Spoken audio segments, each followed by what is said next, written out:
At first, there was nothing. But then, suddenly, something happened. The Big Bang.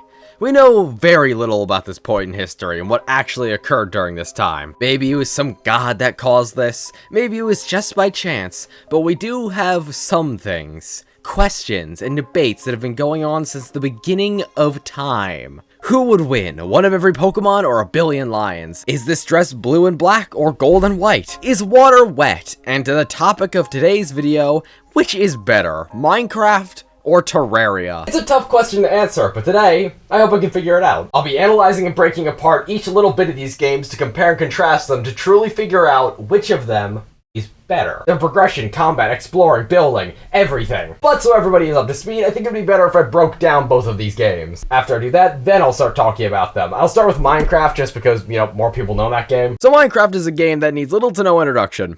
But that's a really shit way to start a video essay, so I'm gonna introduce it anyways. So Minecraft is a game that needs little to no introduction. You do two things. You mine and you craft. Well, not really. You also build and a bunch of other stuff, but that doesn't really roll off the tongue. It's a game all about playing your own way and surviving. Building structures and crafting a variety of tools to do pretty much whatever you want to do. There are goals you can achieve, like defeating bosses and getting higher and higher upgrades of different pieces of equipment, but I'll talk about that in a minute. It really is just a sandbox to do whatever you want video game. You do technically have a goal though. Get diamonds so you can make a diamond pickaxe, go to the hell dimension known as the nether, kill these enemies known as blazes so you can get blaze rods from nether fortresses, combine those blaze rods with ender pearls dropped by endermen and create eyes of ender, use those to locate the structure known as the end fortress, travel to the dimension quite literally known as the end, and slay the ender dragon. It's simple, but it's not supposed to be overly drawn out or complex. It's just supposed to be a background objective complementing everything else you're doing. While Terraria, on the other hand, is a little bit different. Terraria is the same kind of thing. There's building, crafting, mining, fighting things, but it takes a way heavier emphasis on fighting things. Like just opposed to Minecraft, there is a definitive end you can reach. I guess Minecraft also is the same thing with the Ender Dragon, but Terraria has a more definitive lead up to it. In Terraria, you go about getting gear, special items that let you perform tasks, building, and fighting huge bosses. Those bosses typically unlocking a different one you can fight at any time in the game. There are very few required bosses, but most of them give you gear that'll help taking down the next one and progression a lot easier. Fighting the first boss known as the Eye of Cthulhu will get you better gear to fight the Eater of Worlds, then Skeletron, then the Wall of Flesh. You get the picture. With everything culminating in you fighting this big ugly known as the Moon Lord. This is an extremely brief rundown of both of these games, but I'll be going into more detail as we go forward. Also, to get some smaller stuff out of the way before we start, I would like to preface that I am not a master at Terraria nor Minecraft. I've seen both of them to completion several times, but I wouldn't consider myself some kind of god at either of these. I am merely a casual for both of these games. So sorry if I get anything wrong details-wise between the two of them. And one final thing is both of these games get updated semi-frequently, so I'm putting it out there that I am playing the most up-to-date version of both of these games at the time of scripting this, which is June 13th, 2024. So Minecraft's most recent update is the Tricky Trials update, and Terraria's 1.4.4. So not only will I be analyzing these versions of the games exclusively, but anything I say may become outdated. That also means any complaints that earlier versions of these games had will not be factored in. But with all of that out of the way, I say we finally start actually dissecting both of these, starting with... Now, I would love to start this by talking about the combat or building or any adjacent thing to those, but it's important to discuss what kind of worlds we'll be in first. What's there to do? What's there to see? What kind of biomes and structures can I run through? Stuff like that. You see, how Minecraft and Terraria approach biomes is really just quality versus quantity. Also, for the sake of discussion, I'm grouping in everything you can find in these games as a biome. So underground variants of biomes in Terraria, I'm just going to group as one biome, and the Nether and End are also valid as biomes. Of course, the Nether has a ton of different biomes inside of it. I'm just saying I'm grouping it in with everything else. Terraria and Minecraft both share green plainsy kind of forests, ice biomes, deserts, jungles, oceans. But where they separate from there is Terraria has the World Evil and the Hollow. Now, the Hollow is unlocked after you reach hard mode and the Wall of Flesh is defeated, so I'll talk about the World Evil first. This can be one of two things selected while creating your world. You have your choice between the Crimson and the Corruption. You can only have one per world, and it's really up to who you ask which one is better. They both even come equipped with their own specific boss fights. fates. So what you get can change based off of this choice. The Eater of Worlds for the corruption, and the Brain of Cthulhu for the crimson. They're not even comparable either. They're both completely distinct from one another. I'll go into more detail about the bosses later, but when it comes down to it, these are quite literally interchangeable. It just kind of depends on what scoop you want that day. Also, I guess whichever aesthetics and music you like the most. And just a quick jaunt over from there is the Hollow. The complete polar opposite. Basically, instead of being all dark and evil, it's all very pink and stuff. And unicorns attack you in this biome, dude. What more can I say than that? The unique part about all three of these biomes, though, is that they spread, corrupting any nearby biomes entirely. This can be undone, but yet again, I'll talk about that later. Now, that's it for the surface biomes, but for the undergrounds of every area is a completely different story. The overworld desert is pretty boring, with only really vultures and little ants spawning, but if you go underground, you can find entire colonies of ants just chilling down there. There are mushroom biomes you can find down there. Actual hell. And not to mention, when you enter hard mode, all of them get ramped up with new music and enemies as well. The jungle becomes this absolute nightmare to navigate through. The World Evil and Hollow spread marginally downwards and get dozens of new enemies. Terraria's got some pretty in-depth stuff. But Minecraft has like fucking 60 of these damn things. Well, yes and no. In Terraria, every biome is completely distinct from one another. Minecraft is a bit of a different story. You'll have stuff like a spruce biome, then a giant spruce biome. There's the ocean, then there's the frozen ocean, and the pissing lukewarm ocean. It has dozens upon dozens of biomes, but really, a lot of them just tend to blend together for me. Obviously, there are ones that are super distinct from one another, like the ice spike biomes, the badlands biomes, the mushroom biome. And let's not forget about the nether. The nether is very similar to the underworld from Terraria. Neither of them exactly pleasant places to be in, and you kind of just go there for one thing then leave. Terraria, it's to kill one boss, and Minecraft, it's to skip blaze rods. Of course, there's more incentives to come back to these areas, like Terraria's Hellstone or Minecraft's Bastion structures, but boiling it down, it's really these two things. The nether is still really cool thematically, though. Like, I love that you can find forests in here, and it's just really cool feeling. And how could we forget about the end? We could. The thing is boring and I hate it, okay? The boss fight there is fun against the Ender Dragon. It looks very threatening and everything, but it's really just a boss arena. A boss arena with a suburbanite neighborhood attached. I think this is a good point to start talking about the structures half of the biome discussion. In both Minecraft and Terraria, you can find different structures based off which biome you're in. Case in point, they both have desert temples, chests you can find just kind of scattered everywhere, and of course, dungeons. Both of them have the now and again rooms specifically dedicated to housing chests. Like in Terraria's jungles, you can find these little shrines with a jungle chest, or Minecraft's sunken pirate ships, but I'm mainly going to focus on the big boy structures. Minecraft has loads of these in it. Nether fortresses, end cities, bastions, deep dark fortresses that I don't know the name of and I'm not looking it up, a ton of fortress adjacent stuff. But the problem I have with a lot of these is, what's the point of exploring them? Now, bastions can be justified easily. They house an item known as the upgrade template, which is the only way you can get the final upgrade of armor, being netherite. Nether fortresses are the only place where a blaze can spawn and you need blaze rods to beat the game. The end cities are your one-stop shop for elytras, basically a wingsuit, and I can't think of a good justification right now for the deep dark cities. And if you haven't already picked up on it, there's a big problem with all of these. All of those have one singular reason to go to them. The smithing templates, the blaze rods, the elytras. After you get those items, what then? I mean, you can get shulker boxes, which is basically just mobile chests from the end cities, but you could have gotten that alongside the elytra on your first time around. But for the rest of those, there is really no answer to that question. Deep dark cities, I think, are the worst offenders.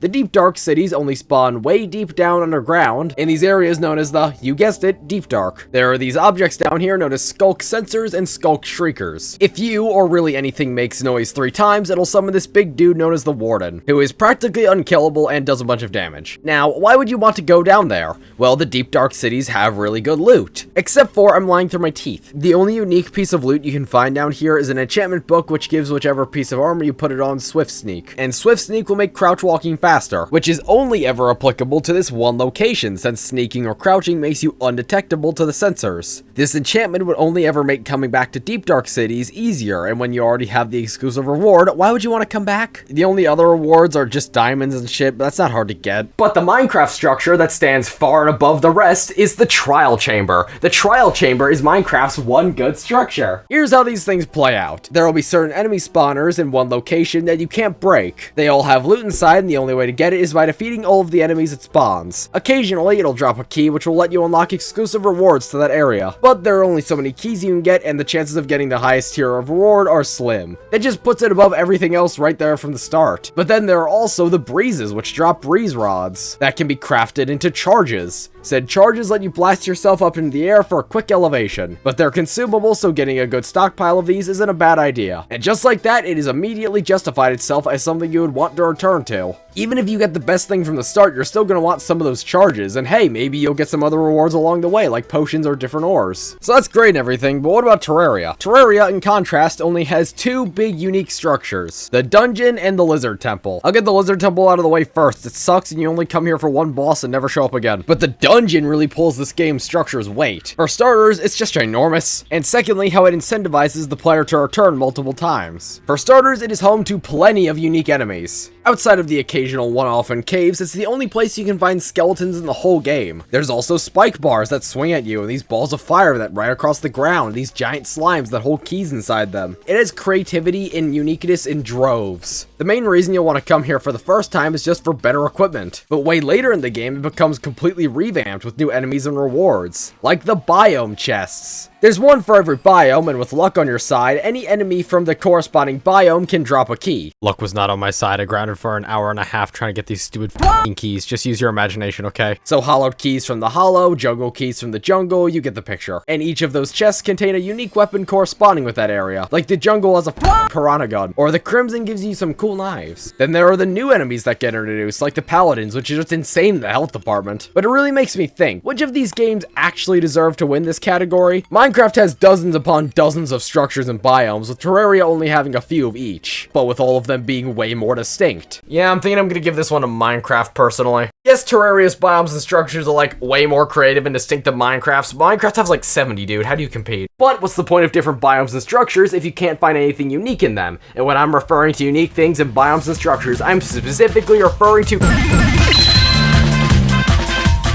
To start this, I would like to ask you a question. Name the hostile mob in Minecraft exclusive to the jungle. Okay, that question was unfair, I'm sorry. Considering there are none, let me use a different biome for an example. What hostile mobs are exclusive to the swamp biome? Okay, I really need to pick these better. Aha! Here we go, the desert. The deserts have the exclusive enemies known as the husks.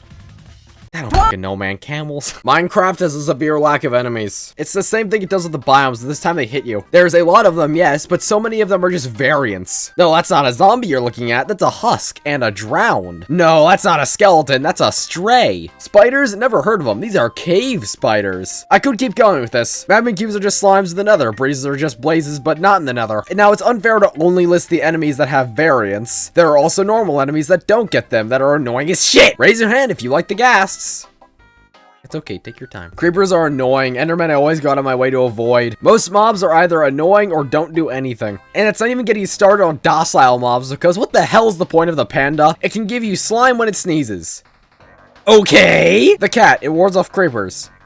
Alright. Clownfish. Actually, I'm done with this bit. What the fuck is the clownfish? It has so many docile mobs that barely serve any function whatsoever. Pufferfish. They can be used for making one potion, and that's it. Foxes are less than useless because it takes a billion years to actually get one. And must I bring up the panda again? It would be so cool if the pandas did things. How about give me the ability to throw the pufferfish at enemies, causing them to get poisoned, or foxes can alert you when treasure is nearby, or give me the ability to remove the pandas from the game. And that's just the docile mobs, man. The hostile ones might be worse. Let's start with an easy one. Creepers. Creepers drop gunpowder. Gunpowder can be used to make TNT. TNT is a waste of time. You can blow things up with a big whoop. Now, I know I did just talk about TNT being almost useless, but I kind of forgot when I was scripting this that they also are used to make rockets, and rockets let you fly farther with the elytra, so that's kind of a pointless take now. How about this instead? I wish I could get gunpowder from anything but a mob that blows everything up. The other thing that drops gunpowder is the ghast. Anytime now someone will raise their hand. Ghasts drop ghast tears, which can be used to make one potion and nothing else. Spiders drop spider eyes, which can be converted into fermented spider eyes, which is used to make one potion and nothing. You get the picture. I wouldn't mind Minecraft having such mundane mobs if they weren't so limited in what they could do. Zombies, the most common enemy in the game, give you like one thing consistently, and that's rotten flesh. And rotten flesh's one purpose is to be eaten in a pinch. It gives you fucking food poisoning, for Christ's sakes. Wither skeletons. 90% of the time, they just drop coal. Husks don't even have a purpose. Magma cubes. They drop magma slime, which is used to make one potion corruption and nothing else. To break up the negativity fest, let's talk about some enemies that break this mold and others in Minecraft should strive to be like. For starters, the Drowned, one of those zombie variants I mentioned. They can drop Nautilus shells, and Nautilus shells are vital in crafting a conduit. Conduits let you move really fast and breathe underwater, so killing tons of these guys is worth it. Outside of that reward, they can sometimes drop tridents as well, a melee weapon that is exclusively found from these guys. You could also find Nautilus shells by fishing, but you can't get tridents any other way, so these mobs have an exclusive resource. Good enemy, Endermen. Endermen can be found in any dimension and biome and drop ender pearls. Ender pearls are a consumable resource that'll let you teleport to wherever they're thrown. So if you ever get in a sticky situation, chuck one of these things and you're a good 100 or so blocks away from wherever you were before. Great enemy, Skeletons. Skeletons drop bones that can be converted into bone meal so you can grow crops faster. Vindicators drop totems when dying that'll let you survive death. Slimes drop slime balls, which can do a menagerie of things. There are good mobs in this game, believe me. But for every drowned, there's a silverfish, a completely arbitrary and useless enemy. And I should really transition over to Terraria right now, but I want to go off on a tangent right quick. The mob votes are stupid and shouldn't be widely accepted as they are. This is an event where basically every year, Minecraft fans will come together to vote for whichever mob they want from this pool of typically 3. My question is, why should we have to choose? Why can't we have all 3 of them? Minecraft is one of the biggest games in the world. Microsoft is one of the biggest companies in the world. You could not honestly tell me they don't have the resources to put in all 3. Let me just use this recent mob vote as an example for why they suck. It was the armadillo versus the crab versus the penguin. The armadillo will let you create armor for your dog, the crabs will let you increase your block placement range, and the penguins did something. I'm not really sure if they ever specified. Here's the thing though, all of those are great additions. Increasing the block placement range for building would be the first time it ever gets increased in the game's lifespan. The sentence dog armor just sounds fucking awesome, and I don't know what penguins do, but they at least look really cool. But no, we have to be made to choose. Look at this image. If your fan base is making fucking political posters about overthrowing big government because of one of your updates, there is a serious problem going on. Especially because it's 3 options. That guarantees a good 60% of people voting will be dissatisfied with the result. Fuck dog armor, I wanted crabs. My inner Marylander is screaming out in pain. That's not even to mention the damn corruption in the voting system. In 2022, we had a mob vote to choose between the glow squid, the iceologer, and the moo bloom. The moo bloom would let you do something with bees, I'm pretty sure. The glow squid seemed almost blatantly useless, so it's a surefire thing to lose. And then there's the iceologer. This would add an extra hostile mob to the ice biome. It is an obvious choice to win.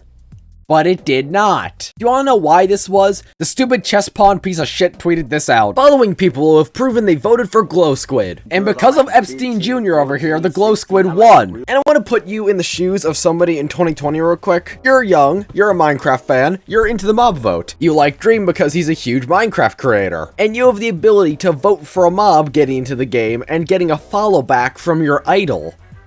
No shit, it won. The funny part is, he didn't do that. He didn't follow back shit after this tweet. And do you want to know what the glow squid does aside from being a variant of one of the most useless docile mobs? Its ink sac can make signs glow. That is it. Okay, so I got a little worked up there. I say we move over to Terraria, because Terraria actually does have good enemies. Okay, you could call me a hypocrite here, but let me explain. Yes, a lot of them do fall into the same camp of Minecraft's enemies, or some of them just straight up don't drop anything. But to counter that, I would say everything drops something. Do you know what that is? Money. Money can obviously buy stuff, and I'll go into that in a little bit, but every enemy drops money. So even if it's the lowest tier of slime, you can still justify killing it and it existing in the first place. It's because you get money from it, but that's not it. Slimes also drop...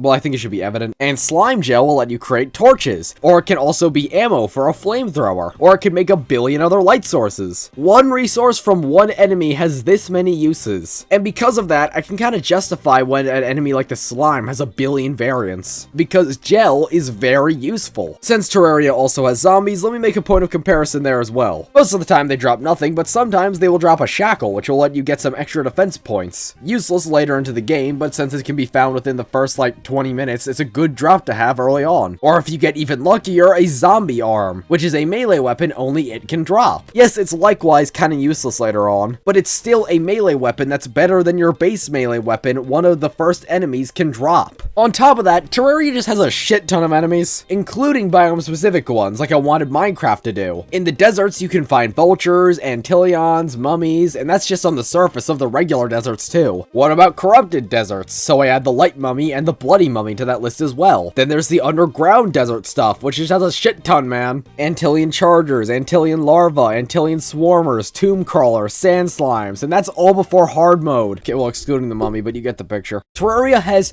so many enemies, it's insane. And that's not even factoring in raid enemies. Terraria has so many events, and that can happen, it's bazonkers. That's a great segue into our next category, actually. I'm obviously giving the enemies category to Terraria, and now that we're tied, let's move on to... Let's start with Terraria this time around, because it has bosses aplenty. Just off the top of my head, there's the Eye of Cthulhu, Skeletron, Deerclops, Eater of Worlds, Planet of Cthulhu, Queen Bee, and the Wall of Flesh. Those are all before hard mode. I've said this a few times, so let me explain myself. Once you make it to the underworld, you can throw this voodoo doll into the lava, summoning the Wall of Flesh. By far the hardest boss up to that point in the game. And after this, you can enter hard mode, causing the hollow to generate onto your world and adding harder enemies, including new bosses. We get mechanical versions of the first 3 bosses. So Skeletron is now Skeletron Prime, there's the Destroyer of Worlds, and the Twins. Then there's Plantera, and Queen Slime, and Empress of Light, and Duke Fishron, and the Golem, and the Lunatic Cultist, and then there's this whole ass Cthulhu himself. Well, not the whole ass, it's only his upper torso. Let's actually look at these bosses instead of me just naming them. First off, the Eye of Cthulhu, since the game just kind of spawns it in when it thinks you're ready. And as an easy boss meant to be an easy boss, it's an easy boss. It has 2 phases, one where it shoots demon eyes at you, and the other where it ditches the whole eyeball idea and turns into a giant mouth, where it'll instead go for a more rushdown approach, dashing at you in diagonal patterns until it's dead. It's stupidly simple, but it's your first boss of many, so I can excuse it. After the Eye of Cthulhu, most players will probably follow it up shortly with the World Evil boss, Brain of Cthulhu or Eater of Worlds. Both of these bosses are fought within the depths of their respective biomes and require orbs to be broken in order to summon them. After breaking 3, either of them are summoned, and I really like both of them. Since they know exactly where you'll be fighting these bosses, they can design arenas around them. Unlike the Eye of Cthulhu or many other bosses where they can be fought pretty much anywhere, the Brain of Cthulhu teleports around and attacks with its eyeball minions most of the time, so it has a big circular arena, while the Eater of Worlds is long and can split off into segments, so it has a giant tunnel as its arena. I like both of them, but I think I like the Eater of Worlds just a bit more. That might just be because it's the only boss in the entire game that can split itself off into different segments. The Brain of Cthulhu is good too, don't get me wrong. It's just I like the other one more. And what should be your first roadblock of the game and guardian of the dungeon is Skeletron. Skeletron plays off what the last 2 bosses serve to introduce. Multiple hitboxes and health bars you'll have to deal with. Each of their hands have different health bars and can be taken down separately. Most of their attacks are just swinging their arms at you and spinning around frantically. So it's a safe bet to take down both of the arms, then head for the big guy in the middle. Solid boss and the first real challenge you'll face. Let's break this up with a boss I'm pretty indifferent to. Queen Bee can only be found in the depths of the jungle, and she's just okay. She'll dive in and out attacking you as well as shooting bees from her minigun ass. It's fine, I guess. There's nothing too great about her. It's just pretty middling. And to cap off the pre-hard mode bosses, there is the midway boss between now and the end of the game, the Wall of Flesh. The most intimidating boss you'll fight up to this point, covering an entire side of the screen consistently, chasing you through hell. It'll shoot lasers at you, bite you with its weird mouth things, and just be overall gross looking. One of the things I love about it is the more you attack it, the more it can attack you back. Oh, you severed off one of its mouths? Well, it's now the Hungry, and it's an independent being. Also, it has these little worm dudes I can't remember the names of that do the same thing. It's an incredible boss for your last challenge before hard mode. And after entering hard mode, you have the option to fight one of 3 bosses to progress. You have to fight all 3 of them, but you can do it in any order. Before this point, the only one that was really required to progress was the Wall of Flesh, but now things are getting a little bit more linear. You need to defeat the mechanical bosses so you can get Plantera to spawn in the jungle, and you need to defeat Plantera to get the jungle key, which will let you fight the Golem inside the Lizard Temple. And defeating Golem will set the Lunatic Cultist free, and defeating him summons the Moon Lord. Let me backpedal a little bit though. The mechanical bosses all serve to remix the ones you fought at the beginning of normal mode. So I say we start out the same and talk about the Twins. Now you have to deal with 2 Eye of Cthulhu's, where Retinizer blasts lasers at you and Spazmaster shoots fire. And of course, like their dear old dad, becoming more frantic once they reach half health. Probably my favorite of the mech bosses just because how cool of an idea this is. Then there's the Destroyer, who is the mechanical version of the Eater of Worlds. No longer splitting into segments, instead damaging a segment will cause a drone to spit out and shoot lasers at you. Not nearly as strong as a concept as his flesh counterpart, but I still think it works. Hey, quick tip for fighting this thing that I just kind of thought was cool.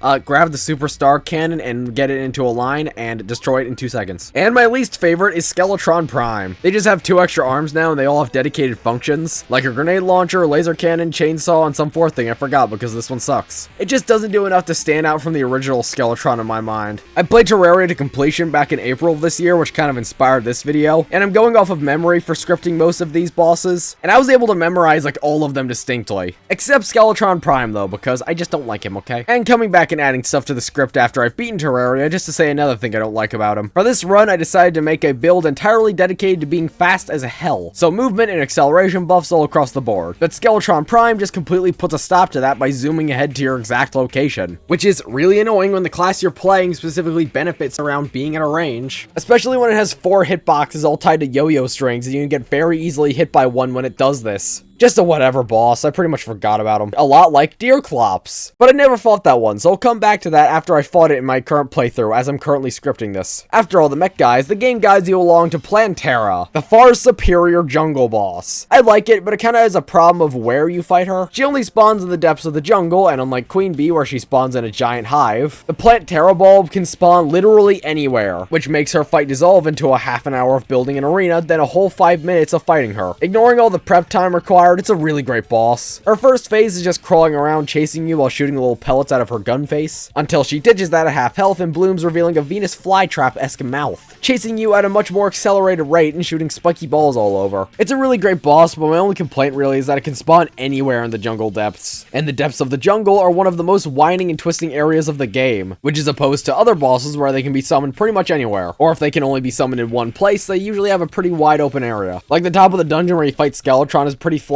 Hell, where you fight the Wall of Flesh is pretty linear. Part of Queen Bee's difficulty is just the arena you fight her in being cramped. But the Terra bulb you need to break in order to fight her can spawn literally anywhere, so the time spent digging out an arena to fight her will vary drastically from person to person. Not even considering if you die in the boss fight, meaning you'll have to find a different bulb spawning in a completely different location. It's a good fight, but it just could have been planned out a bit better, which is the exact complaint I have about the next boss, being the Golem. Derailing a bit, this is where I finally went out of my way to fight the Deerclops. The reason I've literally never fought him up until this point is because of how you summon him naturally. You have to be in the snow biome during a snowstorm at midnight. Yeah, that's never gonna happen. But how you do it manually is by getting 5 Finks Fur, 1 Lens, and 5 Demonite or Crimtane, depending on World Evil. Once you finally crafted that and summoned it, it's pathetically easy and only has to go on attack. Damn it. At least the theme goes hard as hell. I'm not going to be diving into the music for either of these games because music is obviously the most subjective part about either of these two things. And saying one has objectively better music than the other would be stupid. So just know that me personally, I think Terraria has better music, but I'm not going to get to personal preferences. I mean, this whole video is literally opinions, but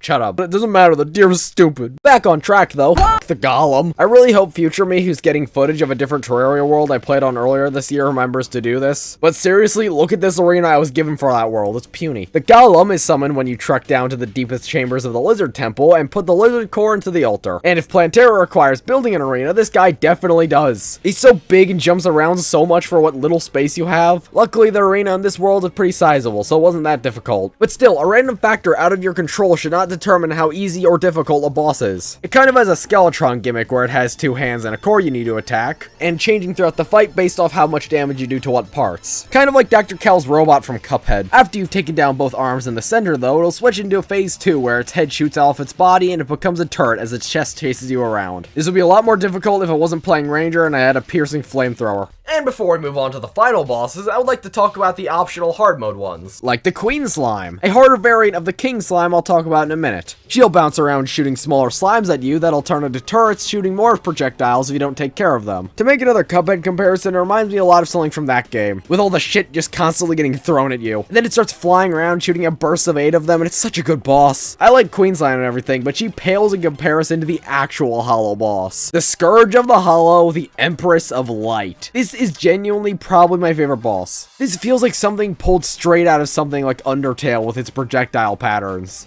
Unlike a lot of things in Terraria where getting hit in a boss kind of feels unavoidable, I could genuinely see someone beating Empress of Light without taking damage, which is entirely required for one of her variants. Okay, I guess I'm talking about this before I talk about the actual boss. Certain bosses can have an enraged form where their attacks will do more damage and they'll become more frantic if you go against what they want to be doing. Case in point, if you lure Terra out of the depths of the jungle, she'll become pissed and start attacking more frantically. And Empress of Light is the same thing. She loves to be the center of attention, and if she has to share being the only only light source with, say, I don't know, the sun. If you summon her during the day, all of her attacks will become one-hits, dealing unfathomable amounts of damage. And I'm very glad an idea like this was given to her instead of someone like Gollum, because I could reasonably see someone performing this task. She pretty much exclusively attacks with projectiles, and it works really well in my mind. These ones that chase you, ones that move in pseudo-swirl patterns, and I just love this attack with all the swords where it'll give you a heads up on where they're going. Genuinely the funnest boss out of any of them because she's crazy difficult. And if you want to talk endgame projectile users, there's nobody more prevalent than Duke Fishron. The Duke is the exclusive boss of the ocean biome, and I'm gonna be real, probably a very close contender for my favorite boss. Undoubtedly the fastest one yet, constantly chasing you throughout the fight. I'm not doing this for any other boss, but I would highly recommend bringing the black belt with you into this fight. It gives you a dash, which is nice, but if you don't want to take up an item slot, the Queen Slime armor can do the same thing. Fishron will dive at the player constantly, shoot bubbles everywhere, throw down little discs that summon tornadoes, and call sharks to jump out of the water at the player. And that's just his first phase. When you get him to half health, he'll go berserk and chase the player faster. Shoot those bullets in a ring around itself, shoot the tornado discs directly at the player, and then the sharks, instead of jumping out of the water, come out of the tornadoes. Just an overall excellent boss, no complaints regarding it. But back on track, and we have the last two of the game, or I guess depending on who you ask, one giant event. Okay, let me just break down what happens and you be the judge. First, you have the Lunatic Cultist. He is staggeringly easy, but I'm pretty sure the reason for that is he's kind of the phase 1 in the whole endgame sequence. And the other reason is because he teleports all over the place. Similar to the Empress of Light, he'll stay at a distance and use projectiles, where the main goal of the fight is to just reach him and deal damage. He'll shoot lightning, balls of frost, fireballs, very generic fantasy attacks, which his signature is the Summoning Circle. He'll create 2 clones of himself and start summoning a dragon-esque enemy. You can stop this if you shoot the right cultist, but if you shoot the wrong one, it'll instantly get summoned and you have to deal with the clones on top of the real one. It's a good fight, but I would much prefer if I only had to do this once. More on what I mean in a minute. But after the cultist has been defeated, he summons in the Celestial Pillars, having 1 pillar for each class in the game. The Solar, Vortex, Nebula, and Stardust Pillars. You need to kill 100 enemies around each monolith in order to bring down its shield so you can wail on it. These are cool not only conceptually, but because they let you get some of the best weapons for each corresponding class. And when all of those are cleared, in comes the big guy, the Moon Lord. This massive multi-phase moon monster is by far the second hardest boss in the game, yet it's still Daytime Empress of Light. Definitely the most in-depth boss though. He has 3 hitboxes from the get-go. Left hand, right hand, and third eye. The right and left eyes can both attack you, with the middle one shooting a giant beam of light every few seconds. Then his mouth can attach to you, which drains your life, and it's just so fucking big. After you take out both the hands, unlike the Skeletron boss, his eyeballs will pop out and start shooting at you as well, cloning themselves to shoot other eyeballs and even firing smaller beams of light. And after you take out all the eyes, his heart opens up and you can wail on it. This doesn't mean you've won though, you still have to worry about the eyeballs chasing you around, as well as the new mouths that have been created on the hands and forehead. Overall, it's a great boss and definitely deserves to be the final one. I just really wish if I lost to him I didn't have to do all of this over again. Yeah, that's my only problem. He's really hard, which, you know, final boss, so makes sense. But if you lose to Moon Lord and you don't have the required stuff to summon him, you have to go back through the Lunatic Cultist, all 4 pillars, and then try again. It's stupid. So yeah,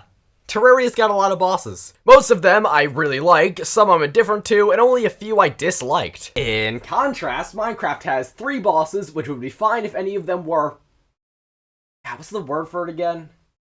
Oh yeah, good. First off, Elder Guardians. They can be found in the temples known as Ocean Monuments, and are literally just bigger versions of the pre-existing Guardian enemies. I mean, like, there's 3 of them, and they do a lot of damage, but that's barely anything. The hardest thing about this fight is just bringing enough doors so you don't drown. You could say, oh, the difficulty comes from him being underwater, and you having to maneuver around that. Yeah, well, screw the potions of water breathing. If you bring doors with you, you can just breathe that way. It's ridiculous. The second one, which is the one we all know, is the Ender Dragon.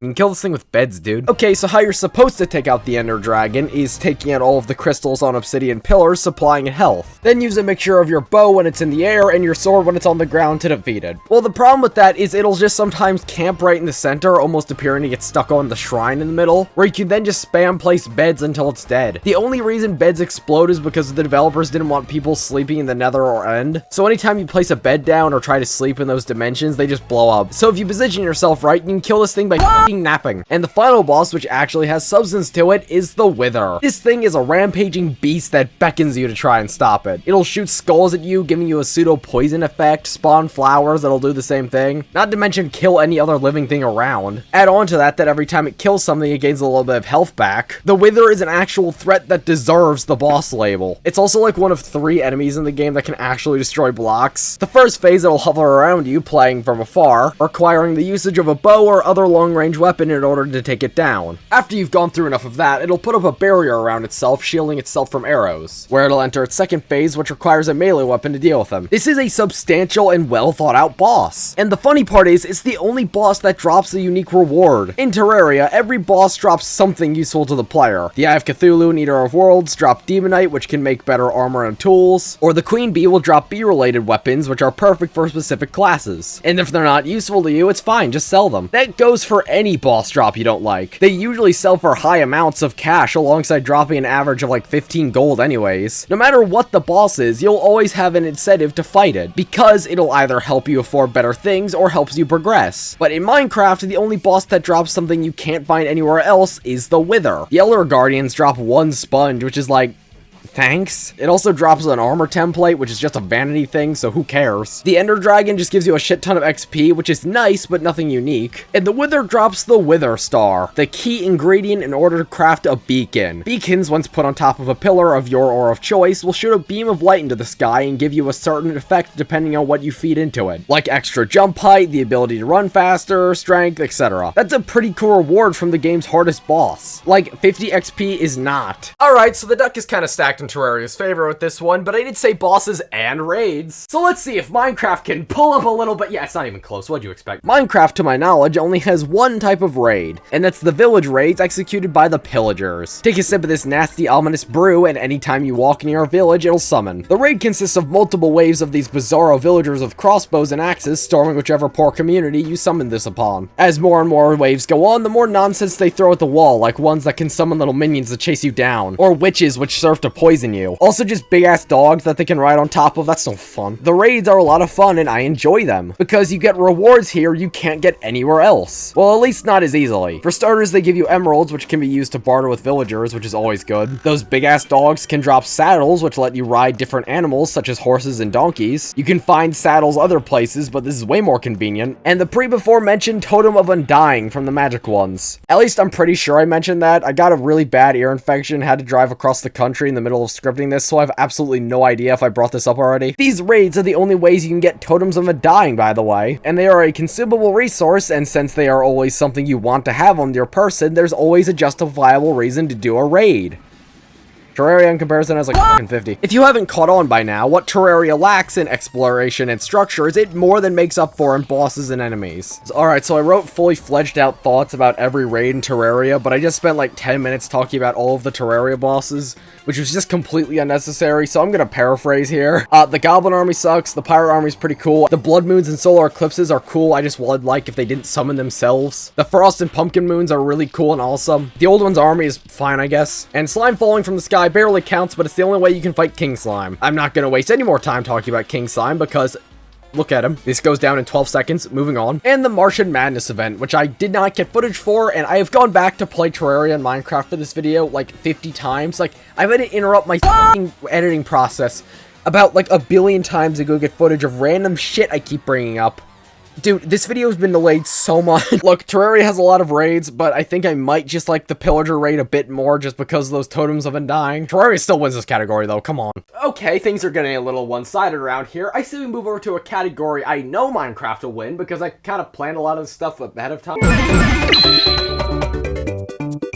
Terraria for new players sucks. Okay, so in both Minecraft and Terraria, as soon as you create a new world, you're dropped into the middle of nowhere with no guidance on what to do. In Terraria, you can ask a person quite literally called the guide, but you probably won't. Your first instinct is probably to start running around trying to find stuff and realizing, wow, my character moves slow as molasses, doesn't he? And my jump height is terrible, and I keep dying to everything, and oh my god, it's nighttime now, there's no guidance on what I'm supposed to be doing. Terraria does a really bad job at accommodating new players. Most of my early game just consisted of me running around trying to find Hermes boots, and their only function is letting you run faster. Most of the early game experience is trying to find something that makes moving tolerable. I think a lot of Terraria's early game goes like this. You try and make your way around the world seeing if there's anything that can help you until you eventually waddle your way over to the Corruption and Crimson where you instantly die either to enemies or falling in holes, so you try digging down instead, and in the caves where you can barely maneuver around or see anything, you'll most likely die again to whatever enemy comes a knocking, or one of the traps that are down there. Imagine finally getting some torches torches, feeling confident about what you're doing, then a boulder comes out of nowhere and kills you instantly. I'm going to say something you probably could have inferred by now, but Terraria is cryptic as shit. Do you want more NPCs to move in? Well, you have to build a very specific house structure containing a wall, lighting, appropriate sizing, a door, and a table and chair. Okay, nice, we finally have somewhere for our guide to sleep. But what if you were completely blind to this game and you didn't know a single thing about it? Would you have figured out to make more rooms for you to get other NPCs to move in? Or how about that you can create mana stars using fallen stars that fall at nighttime? Doing so will let you increase your magic meter. Yes, I'm aware there is a character literally called the Guide to circumvent these issues, but nobody wants to talk to the Guide, let's be real here. If you've been stuck in Terraria, have you gone seeking help from the Guide? Or gone to the wiki? I'm pretty sure I made this comparison back in my Enter the Gungeon video, but Terraria is crazy wiki dependent. Let me make a quick comparison real quick. The game has specific classes your character can fall into. I mentioned this briefly with the pillars, but let me get into specifics. Different items boost different categories, and different weapons have different types of damage they can apply. So if you're only carrying swords, which equate to melee damage, then you're going to want to carry items that help you deal more damage in the melee department. Or if you're carrying weapons that rely on magic, you're going to want to carry stuff like the Band of Mana Regen. The problem is the whole class system isn't really explained well. Like, you can still definitely make it through the game without sticking to one specific class and be fine, but choosing one for a playthrough and sticking with it is a lot of fun. For this playthrough, I chose the Ranger build, which focuses on using bows and guns. And in my last playthrough, I chose the Summoner, which sits in a corner and cries while lets 7 wasps deal with your problems. Okay, so just seek out specific items and buff your specific category. What's the big deal? Well, there are different armor sets that benefit each class as well. The Necro armor, for example, lets you do extra range damage. Are you given any hints on how to get that armor?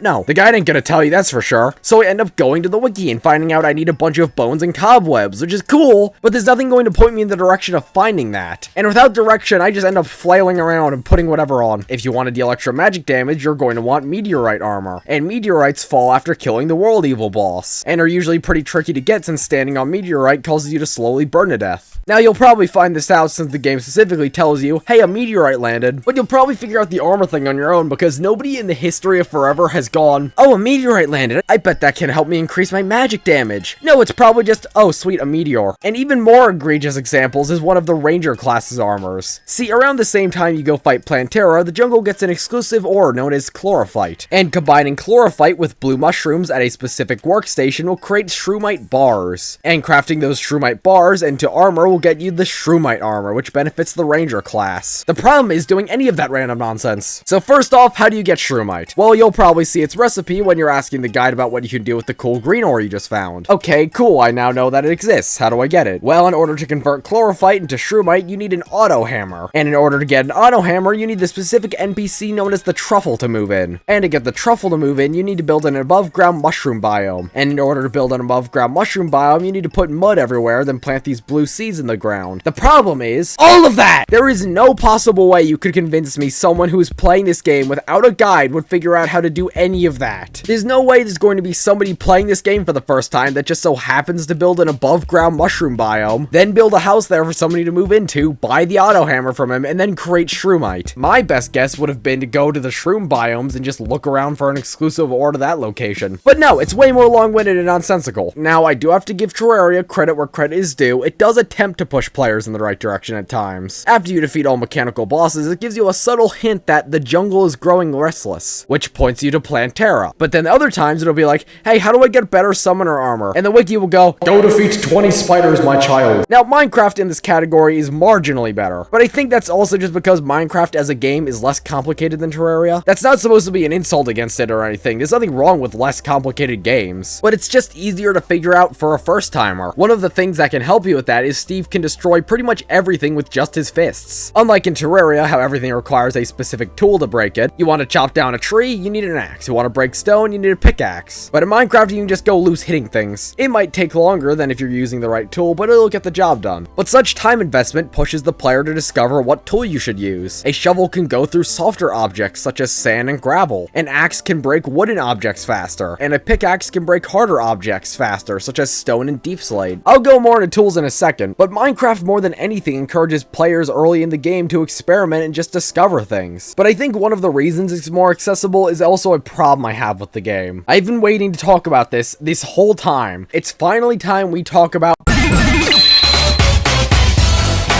Let's start with talking about Terraria's progression, because I really need to work up to this one. Earlier on, you'll probably just go with whatever armor gives you the most defense, like gold or platinum. Okay, quick side note, Terraria randomly mixes up what ores you'll have in your world for some reason. You can either have copper or tin, lead or iron, gold or platinum, so on and so forth. So if I say something like iron armor and you don't have iron in the world you're playing, just switch it out for lead. So on and so forth. There's a reason I had a whole chapter about this game's wiki. Terraria's progression in terms of armor during the early game is pretty much a straight line. You go from wood to tin to iron to gold to demonite. It's a pretty basic flow, but as it goes on, it starts to branch out depending on what kind of style you have. If you like to be a defensive tank while fighting up close and personal, then play a melee build. If you like to keep at a distance and focus on dodging, then play ranger. If you like to do the same thing but magical, play magic. And if you like to make the game needlessly difficult and have to do the pumpkin moon about 15 times, then play the summoner. Different pieces of armor and items you find in the game complement each class type, like I was saying previously with the band of mana regen or the pygmy necklace for the summoner. Typically, depending on what you want to play, you'll go down different paths and fight different bosses and do different events. If you're playing the magic class, then you really never need to do the pumpkin moon since there's nothing for you to gain there. But if you're playing the summoner, its final tier of armor is gained from that event. This doesn't just stop at equipment and armor specifically. Specific weapons benefiting each class can also fit this criteria. Earlier on in the game, if you're playing ranger, you might feel more inclined to break as many orbs in the world evil biome as possible, so you can get a gun from one of them. Or if you're playing melee, trying to find gravitation potions to get to the Sky Islands and obtain the Star Fury. That's also one of the reasons the dungeon's so great. Everything except the stupid fucking summoner gets something really good from down there. For melee classes, you get the Masamune and Blue Moon. For magic, you get the Aqua Scepter and Magic Missile. And the ranger class gets a handgun. Isn't it great? Now let's say you really don't like the class path you're taking. Maybe you chose magic but want to play more up close and personal. There's no punishment in switching at any time. Just change out what armor, equipment, and weapon you're using and bada bing bada boom, you're now a melee class. It makes the game feel so free with its progression. Like no class truly feels the same and every playthrough can be different. The shitload of weapons and tools in the game definitely do help with this. Do you want to play melee but also like keeping foes at a distance? You can use a boomerang to achieve that. Like playing summoner but want to get up close and personal? Use a whip to not only deal some damage but also direct all of your summons upon one enemy. Now that's the progression of the classes in the game. The pickaxes and tools ones follow a more linear path up to a point. Until hard mode ends, it's pretty much just whatever can dig the fastest, but after that you can choose to invest your strength into drills that dig faster but don't reach as far, or the same pickaxes which don't go nearly as fast but have an extended reach. Or f*** it, have both. There's no shame in being a stupid traitor. I love a neutral ass bitch. Terraria's progression is so free feeling, it's awesome.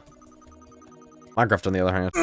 Okay, so let's talk about Minecraft. Minecraft is a game all about freedoms, right? Go wherever, build whatever, you get it. But then why the hell is the progression a straight line? For your tools, you'll go from wood to stone to iron to diamond and ending off with netherite. Okay, so there's 5 tiers of tools you can get. Gold exists, but that's just useless straight up. It can break stuff faster than iron, but its durability is in the gutter. And when it comes to the sword, that's barely even relevant. So with those different ores, it equals out to about 5 different tiers of tools you can get, excluding gold because entirely skippable. Now, having 5 tiers wouldn't be a big problem if you couldn't get the 4th tier within an hour. Seriously, wood is used for about 5 minutes until you can get stone, which is used for about 10 until you can get iron. And at that point, you're at the 3rd highest rarity out of 5 within the first half hour. It just goes drastically too quickly. No joke, I got full diamond tools and armor within the first hour and 40 minutes of me playing on this new world. And I wasn't even trying that hard either. That is pathetic. Now you might be tempted to say, oh well, this isn't an issue because your tools can break. Which is technically true, but it barely matters when you have like 40 diamonds just in reserve for that occasion. And it's also not a problem for someone I'll talk about in a second because dear god mending. Then when you do get full diamond stuff, progression screeches to a halt. That's because from there you need to go get netherite. How do you get netherite? Well, as in hinted at the name, it can only be found in the nether. And if you want a single netherite tool or armor piece, here's what you have to do. For starters, go to the nether and aimlessly dig around until you find a chunk of ancient debris,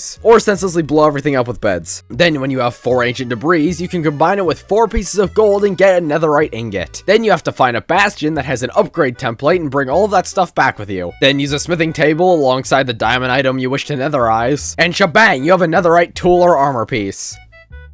Well, that stunk. This takes needlessly forever, not just because you need to get 4 ancient debris, but also because you have to find a bastion, which is already a hard ask, but finding a bastion that has what you're looking for specifically is an even greater one. It's needlessly pedantic, and I think it's stupid. Also, I only now just realized that my skin has been Propeller Knight this entire time. I had it like this when I was in a Minecraft SMP, just ignore it. One of my chat members, Warp, said says you only use the F star in hate, which is true.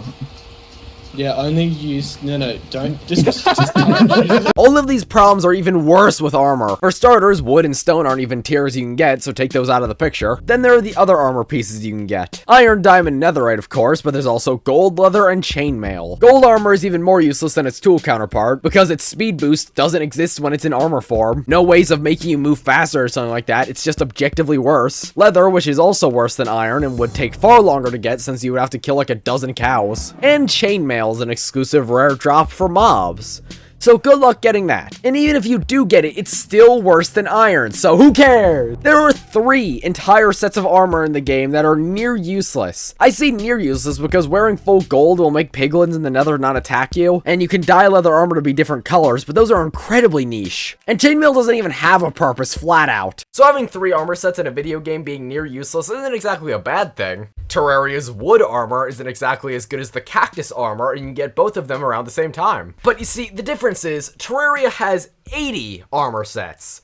Minecraft has 6. That's 7. Minecraft has 6. Half of these armor sets are entirely skippable. And that just leaves iron, diamond, and netherite, and I've already discussed the problems with those ores. Iron can be gotten quickly and invalidates anything else. Diamond can be gotten shortly after, which you'll exclusively use until you get netherite 60 hours in, probably. None of this would really be an issue in mine if it just had more armor sets. Give us stupid gimmick ones, why don't you? It felt like they were trying to move in that direction before immediately diverting a few updates ago. The turtle shell will let you breathe for longer underwater, which is a cool idea, but it was immediately invalidated by the respiration enchantment. That's another problem I have with the armors. It never feels like they can branch out into doing wackier things with them because the enchantments exist. Here's my proposal. Remove a bunch of enchantments and turn them into armors. How about a scuba gear set that would make you swim faster and breathe longer underwater? Or have a fireproof armor similar to the Firebreaker armor from Breath of the Wild. Then from there, you can have mobs from specific areas drop things to help you get those armors. Like magma slime being required to make the fireproof armor, or prismarine shards dropped by guardians being required to make the diving gear. There's so much they could do, but they just choose to not because enchantments are just easier to put in the game. At least give the more useless armors cool abilities, like the gold armor have you run faster, or chainmail literally doing anything. What about a set of zombie armor that would let you blend in with enemies and they wouldn't attack you unless you attack first? The sky is the limit for what they could do, and they choose to stay on the floor. And while we're on the topic, I'm gonna change it into something I can't really fit into a title card, but I want to talk about anyway. Why does Minecraft have so many ores if so many of them are useless? Let's just go through every ore in the game, because why not? Coal can be used to smelt things, which is useful for pretty much every stage of the game. Smelting other ores into usable ingots, cooking food, or just making torches to lighten up areas. Coal is a thoroughly useful ore. Copper is a fucking useless ore that should never have been added to the game. Do you want to know all the things you can do with this? You can make blocks with it, which is cool, I guess, one of a billion building blocks. But on top of that, it can be used to make one of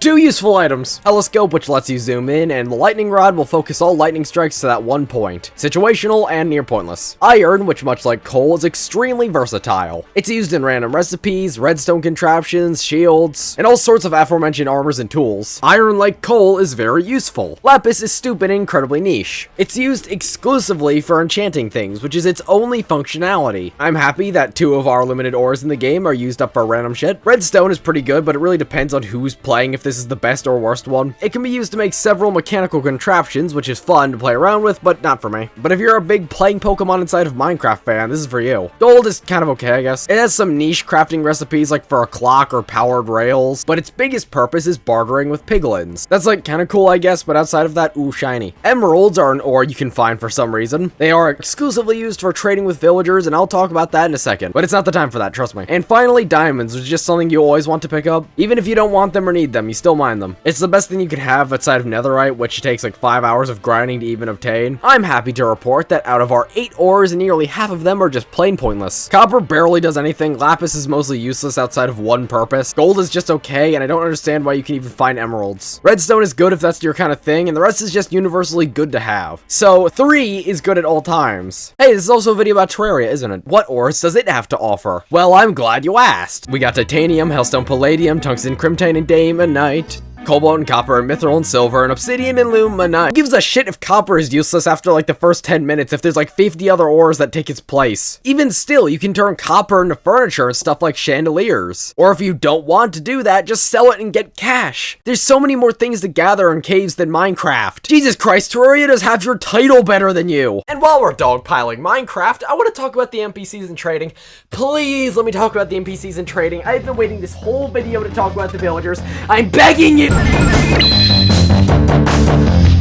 I brought it up a few times, but Terraria has NPCs. A lot of NPCs. Mainly comprised of merchants, but there are some gimmick ones as well. Let's rattle all of them off because sure. I've already brought up the guide, but his only function is giving you almost useless tips, and also telling you what you can craft with certain blocks. You can replace this guy with a Wikipedia, next page. The merchant, which is about as on the nose as any of these guys will ever be. He's typically the second one that moves in, and his wares are just basic commodities. Torches, arrows, furnaces, anvils. Nothing that you couldn't just craft. He does sell some specialties though. Like the piggy bank that functions like a chest, but you can access the stuff you put in there from any piggy bank. Basically like Minecraft's ender chest if you're familiar with that. And the safe, which is literally the same thing, but it's silver. Ooh. The nurse will move in after you get a bunch of hearts and it'll heal you back to full health, if you give her enough gold. Situational as hell, but I can't say I didn't use her when I was doing stuff like the pirate invasion. The demolitionist that'll show up whenever you've gotten your first explosive. He'll just sell bombs and explosive adjacent things. Stupidly specific, but it's also great for when you need to demo large areas. The weapons dealer shows up after you get your first gun, and sells ranged weapons and ammunition. Some NPCs are dedicated to specific classes like the wizard and witch doctor being dedicated to the magic and summoner class, and I'll talk about them in a minute, but our arms dealer is specifically for rangers, so he's cool for that I suppose. The angler is found randomly washed up on one of the beaches and he can burn in hell. He gives you fish quests. You go and fish in whatever specific area he wants and he'll give you a reward. That is, if you catch the fish and return it to him within a day. I'm not doing this 100 times for the achievement, you can't make me. He's one of those special NPCs that don't sell anything and just specialize around doing one thing, like the nurse or guide. I would have more to say on him if I actually enjoyed fishing in video games. Alright, let me rapid fire some of these guys off that just suck or aren't as cool as the others. The dye trader sells you dyes so you can change what color your outfits are. The hairstylist does the same thing but for only your hair. Zoologist sells random things like different mounts you can have. Pretty cool I guess, but just whatever. The clother sells clothes, whoop-de-doo. The party girl sells random junk that are just novelties. The princess is basically the same thing. The golfer lets you buy golf stuff. I hate golf, I made him live on a hole for most of my playthrough. And Santa Claus sells Christmas stuff, but I can't really hate him because pissing Santa Claus is an NPC. That was really all the ones I just didn't like. The rest are cool. Like the Dryad. She moves in after defeating one boss and focuses on nature stuff, like selling planter boxes and seeds. But the most infamous thing she sells is the purification powder. With this, you can purify blocks that have been corrupted in a short radius by the world evil or hollow. On that note, the Tavern Keep moves in after defeating either the Brain of Cthulhu or the Eater of Worlds, and sells stuff you need to fight the Old One's army. That was that one event I kind of glanced over earlier. So he sells you sentries, different armor sets that might help you, and the gems themselves you can stick in the center of the pedestal. Cool considering he's the only way you can do that event in the entire game. Speaking of NPCs, the Goblin Trader can be found in caves after defeating the Goblin army, and he might just be the most important NPC in the whole game. For starters, he sells rocket boots, which is amazing for early game vertical elevation, but also sells the Tinkerer's Workshop. With this, you can combine different pieces of equipment together. I guess I really haven't needed to describe the equipment slots yet, so I'll do that now. There are 6 slots and every piece of equipment you put on takes up 1. That's where stuff like the Hermes boots and Band of Mana regen go. So why the Tinkerer's Workshop is vital is it lets you combine different pieces of equipment so it doesn't take up as many spaces. So the rocket boots and Hermes boots can be combined into Spectre boots, so you can run faster and fly while only taking up 1 slot. Or combine the Band of Health regeneration and Mana regeneration into 1 band. Really, the sky's the limit for what you can do with this thing. If it's marked as a material, you damn well can combine it with something else. Because if you couldn't combine different pieces of equipment, that would honestly kill a lot of the game for me. And the Goblin Tinkerer doesn't stop there. He can reforge different items to give you different effects. Every time you craft something or get something from an enemy, it has a different status effect to it. So if one of your pieces of equipment says it's hard or sturdy, then it raises your defense. So the Goblin Tinkerer can take that and change it to boost a different stat. So it gives you more attack, speed, luck, really anything. The same goes for the weapons and tools getting bigger sizes and rate of fires. Really endless possibilities. Awesome NPC, one of my favorites. Another one you can rescue and also the love interest of the Goblin for some reason is the Mechanic. She sells you tools that can be used for wiring and making contraptions. Basically, this this game's redstone equivalent, which, like redstone, I'm not really into. But you can build some pretty neat stuff in the game as well. Like, look at this guy f***ing obliterating Skeletron with 1 billion boulders. She's pretty cool, not really my thing. And to round off the people rescued from caves is the wizard. As mentioned previously, he sells magic items that help that class type. Same deal with the witch doctor selling things that help the summoner class. I always found it weird how there's no NPC that helps the melee class. I mean, I guess it's already kind of the best class type, but you get my point. The pirate can be found after a pirate invasion and is one of the more funny ones to me. He sells cannons. They're situational, they're barely useful, but god, that's so funny. One of my favorite NPCs that everyone hates for some reason is the steampunker. She moves in after a mechanical boss has been defeated and sells steampunk stuff, kind of obviously. And 2 of my favorite pieces of equipment. The jetpack, which lets you fly and gives you slow fall, and the Clemtaminator. Forget the purification powder, this thing can do it to the extreme. Depending on which solution you put in there, it'll convert different biomes into new ones. The main one being the green solution that'll purify corrupt biomes. So if the corruption is getting too close and purification powder just isn't cutting it anymore, buy this thing and let loose. Then after you beat the game, you can buy solutions of random ass biomes, like spreading the snow biome and desert everywhere. Just going nuts with this thing, really. Great NPC. Kind of steampunker adjacent is the cyborg. They move in after Plantera is defeated and only really sell one thing. Proximity mines and a grenade launcher. That's 2 things. Cool, I suppose. Again. Alright, these last 2 ones are just f***ing weird. The Lost Soul enemy can be found at any point in the underground, and getting purification powder all over it will turn him back into the tax collector. Fitting that a landlord is burning in hell. He'll collect taxes from every other NPC.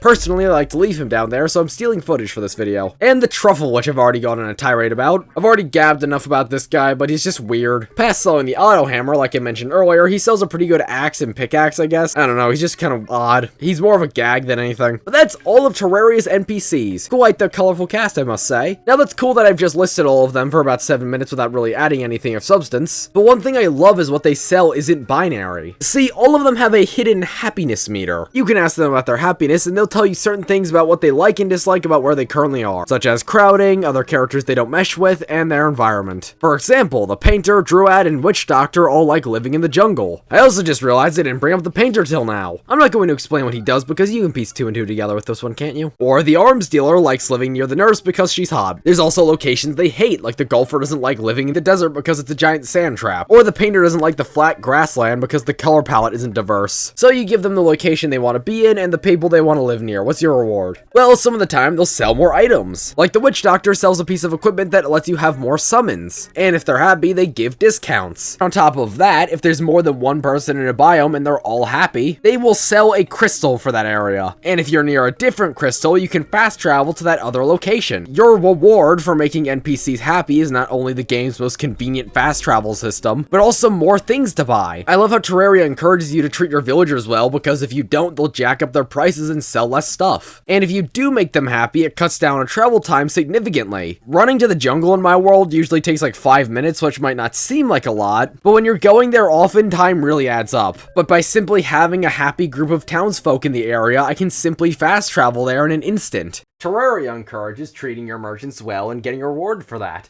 Minecraft encourages slave labor, Nazi-era living conditions, breeding camps, and unethical experiments. Before I unbox the villagers, I would like to talk about Minecraft's enchantment system. Right above your inventory slots is a little XP bar. Every time you kill something, get specific ores like coal, breed animals together, a lot of junk like that, you'll get XP. And these experience points can be used to get enchantments. Put the item you would like to enchant in this little slot right here, and as well as some lapis, and pick from the list of enchantments it gives you. If you don't like the one that's handed out to you, you can just enchant a book or something like that and try again. The more XP you put into it, the better. So the level 30 enchantments are typically the best, giving different levels of enchantment. Like instead of knockback 1, you'll get knockback 2 or something like that. Or instead of sharpness 1, you can get sharpness 3 or 4 or 5 and so on. Alternatively, if you have an anvil handy, you can put your piece of equipment of choice and an enchantment book into there, and it will be enchanted with whatever enchantment that book had on it. So if you're looking to get one specific enchantment, you have to keep on gambling till you get what you want. This is a brief rundown of how Minecraft enchanting works. Now, I would like if you could throw all of the information immediately into the garbage, because villagers completely invalidate that entire system. There are a bunch of different villagers, and if I'm being fair, I should also run through them since I did the same thing with Terraria. Placing down certain blocks will give different villagers different jobs. So a barrel will make them a fisherman, a compost bin will make them farmers, you get the gist. Let's talk what those blue collars can actually do. Going from top to bottom on the Minecraft wiki because I'm lazy, the armorer specializes in selling armor, obviously, but I'll use this guy as an an example of how every villager works. They'll start out with pretty unconsequential trades like an iron chest plate or leggings, but the more you trade with them, the better trades they'll get, such as enchanted items and working up all the way to diamond. You can sell them things such as iron ingots and in exchange get emeralds. These emeralds can be used to buy things from them, so they're basically currency, which is also why I don't understand them being an ore because nobody uses them as such. That's the basic flow of how trading works. But you see, there's a little exploit you can do. If you're unsatisfied with the base trade they have, you can remove their job and give it back to them to refresh their inventory, since unlike Terraria, what they have isn't stagnant. It can change between villagers with the same job. Anyway, the butcher sells meat-related items. The cartographer sells maps. The cleric sells specialty items like ender pearls. The farmer sells more grown foods like carrots and potatoes. The fisherman predictably sells fish, who would have thunk it. The fletcher sells stuff like arrows and buys sticks, more on that later. The leather worker sells stuff like leather armor and buys different animal hides. The stonemason sells hard blocks like bricks and stuff. The shepherd sells beds and buys wool. The tool and weaponsmith are like the armor, but for tools and weapons. And finally, the librarian. The librarian sells enchanted books and other stuff like that, but the one anybody ever cares about is the enchanted books. Remember how I mentioned if you wanted a certain enchantment, you'd have to go through equivalently gambling for it? Well, there are some enchantments that are universal across different pieces of equipment, such as efficiency for all tools, protection for all pieces of armor, and what might be the most coveted enchantment across every piece of equipment is mending. See, things in Minecraft break, and when that happens, you have to replace whatever you broke. Well, what if you had a lot of enchantments on that certain thing? What if you had a pickaxe that had unbreaking, efficiency, fortune, the works? Well, you have two options: repair it at an anvil, which costs increasingly high amounts of XP every time you do so, or slap mending on that thing. Every time you collect experience points instead of it adding to your XP bar, if you have mending on an item, it'll instead repair it slightly, practically giving every piece of equipment that has it the ability to never be broken. So obviously, this is a very coveted enchantment. So your options are either pulling that enchantment table crank enough times until it spits out mending 8 times, or the alternative. Welcome to my alternative! Welcome to how I house my prison lovely townsfolk. Over here is the group bed where I force all of them to sleep next to one another. Over here is where I force them into manual labor, and kind of just all over the place is where I heavily suggest them to birth more children into my workforce. This is the guy whose entire existence is selling me mending books, and over here is my 15 Fletchers, give or take. Why so many Fletchers? I'm happy you asked. Fletchers have a tier 1 trade where they'll take 32 sticks in exchange for 1 emerald. It takes 1 log to make 4 planks, and it takes 2 planks to make 4 sticks. So doing a little bit of math, that equals out to about 16 sticks per log, or basically 1 emerald for every 2 logs. And there are these special type of trees in the game called mega spruce trees. And if it wasn't obvious, mega spruce trees give you a lot of logs. So the most efficient way of achieving mending is basically just becoming the onceler and destroying every tree in sight. These are the shenanigans you have to go through to get this enchantment on everything. By the way, this isn't just me coming up with some wild cockamamie solution of getting this enchantment on everything. No, this is genuinely what most players do. And if you want your precious armor to last, you want this on everything. Look at this sadistic hellscape I have trapped these poor people in. Long gone the days of the fun fast travel system Terraria implements, and come ushering in slave labor. That's not even mentioning that most villagers are just useless. Fishermen, stonemasons, farmers, shepherds, barely ever use them. And after you get mending on everything, the utility of the armor, weaponsmith, and toolsmith goes in the gutter. So that's almost half of the professions completely invalidated. Wow. It's just like yours. It's also just another thing that shits all over the progression. Who cares about actually killing enough mobs and enchanting enough things to earn mending when you can just cheat your way to the top? You might just tell me to not do that if I want to feel like I've truly earned it. But if a system in a game is objectively the best way of doing something, then 9 times out of 10, I'm going to be doing it that way. Grind for 20 hours or grind for 2? Which one are you gonna pick, buddy? I swear to God, if one of you timestamps this exact part with that one stupid Doom account tweet, I'm gonna rip my nuts off! I was going to transition to my final points from here, but I have way more shit to say. One of the reasons is the XP system sucks. The main reason you want XP is enchanting, since I'm pretty sure that's its only purpose. And like I was saying earlier, you need 30 XP for the highest tier of enchantment, where it takes 3 off your experience bar. That's great in concept, but not only is getting to level 30 hard, but if you die, you lose all your experience. Not technically all of it, but you lose everything but 7 if you were able to get back to where you died in time. I was at level 40 when I accidentally fell building my awesome house, and then I lost all of my experience and I realized something. Why would I spend so much time I'm getting back up to level 30 to go enchanting again when I can just trade with a villager. And that's another thing, the death system in Minecraft blows hard. Frankly, I don't like how much people have normalized losing everything when you die in this game. When you die in Minecraft, you have a solid 5 minutes to get back to your stuff before it'll despawn and you never see it again. That netherite armor you spent your precious time grinding up to? How about any rare consumables? All in the bin. What if you accidentally fell into the void in the end? There is not even a chance of getting your stuff back at that point. I remember me and my cousin playing this game when I was like, I want to say 13 or 14, and we were going around the end looking for the elytra, when he missed a block making a bridge and fell into the void, losing everything. And that made him never play the world ever again. One death shouldn't facilitate wanting to never play your video game again. You might say, why don't you just turn on keep inventory if it's that big of a problem for you? And I would respond to that by coming over to your house and beating you to death. This is one of what Minecraft considers to be a cheat in the options menu. If any cheats are active, you can't earn achievements on that world. So Minecraft is basically saying if you don't want to lose everything you've worked for when you die, you're a cheater and therefore your experience is invalid. If that wasn't the case, why would they call it f***ing cheating? And why wouldn't I be able to get achievements on a world with keep inventory on? And yes, I understand Terraria also has a game mode where you drop items on death, but the difference is that's a separate game mode intended to be harder, not the baseline. I played both of these games on normal mode for this video, but both of them have a harder difficulty option. Terraria's Master Mode and Minecraft's Hardcore Mode. In Master Mode, enemies are harder and bosses have new attacks. And in Minecraft's Hardcore Mode, you take more damage and it's permadeath. I guess in a roundabout way that fixes the death issue when respawning isn't an option. And yes, Terraria also has a permanent death mode, but it's the same thing as Master Mode with just no comebacks. But the difference between Master Mode for Terraria and Minecraft's Hardcore Mode is that there's reasons you would want to play Master Mode as a casual. Master Mode has different item drops and new items for bosses, like the Shield of Cthulhu that'll let you dash forward, which is an ability reserved for pretty late into the game. So in summary, how Minecraft treats death is you lose everything, and if you don't want to lose everything, you're a sissy bitch. And there is no good incentive for putting the game on a harder difficulty besides something to do. I think it would be a good idea if we pulled this back a bit. I don't mean to be needlessly negative to Minecraft, okay? Hell, I really like Minecraft. I've been playing it since the Xbox 360 version. It's a game I really enjoy, and that's why I want to critique it, because Minecraft could be so much better, and playing Terraria just makes me see its shortcomings. I could talk about the stuff like the graphics and music, but you already get my point, so there's no real reason to do that. I just wish Minecraft could someday appeal to everybody, because it feels way too identically confused.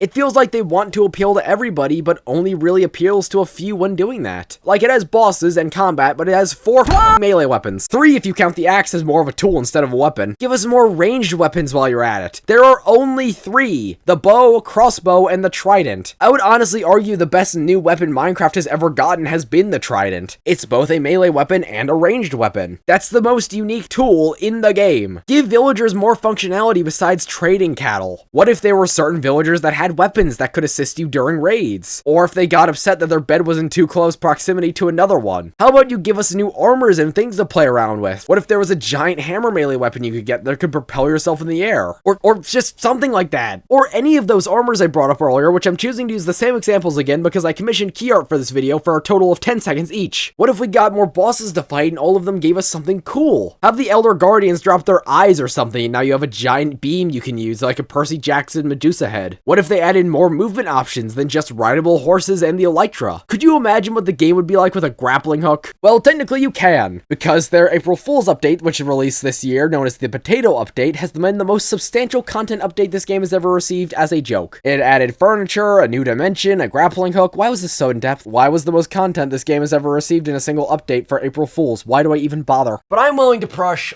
all of that to the side, because I think there's one thing that makes Minecraft on par with Terraria. The one thing that makes the game fun, and hell, I would even say for a lot of people, makes Minecraft better than Terraria. And that's one thing I brought up when I was doing overviews of these games. One thing I talked about way earlier. When I was introducing Minecraft, I said Minecraft is a game about mining, crafting, and of course,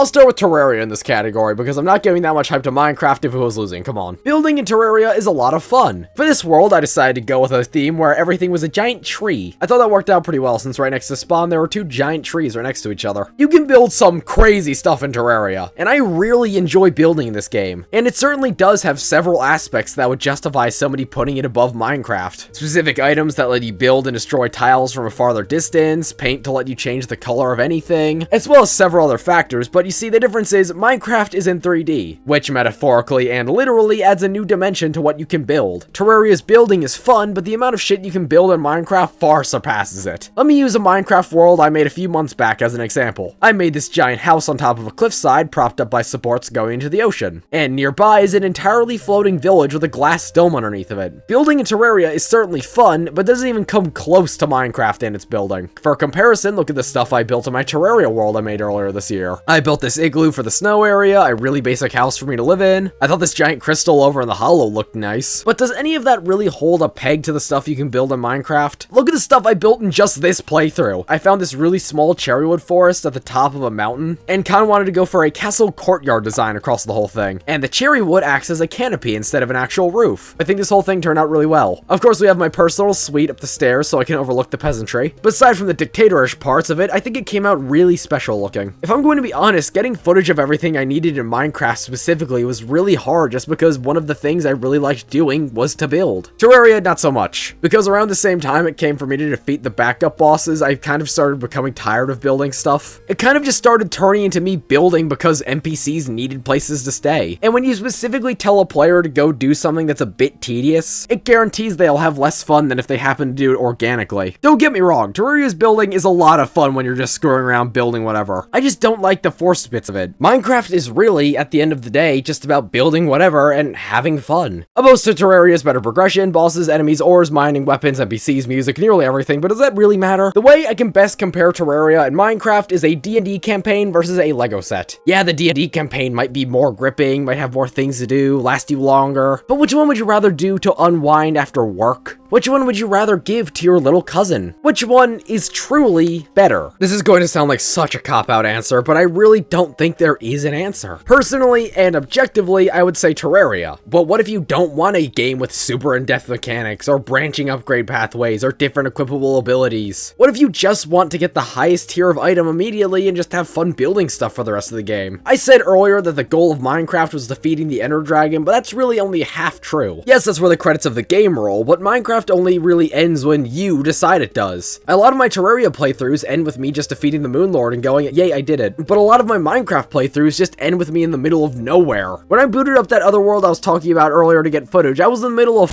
nowhere. I had an elytra, full netherite, everything you could ask for, but I was just out exploring. And that's really the goal of Minecraft, isn't it? Just go wherever you feel like. Minecraft might have bad progression, enemies, weapons, bosses, update cycles, and a whole bunch of other stuff you listen to me rattle off already, but I don't really think any of that stuff matters. Okay, actually, it all does, but you get my point. And that update cycle stuff too, like seriously, political posters? Objectively, Terraria is better. Subjectively, I have no clue. Maybe the question is best unanswered. Who says that I'm equipped to decide after all? I think the question is up to you. It's whichever one you think is better.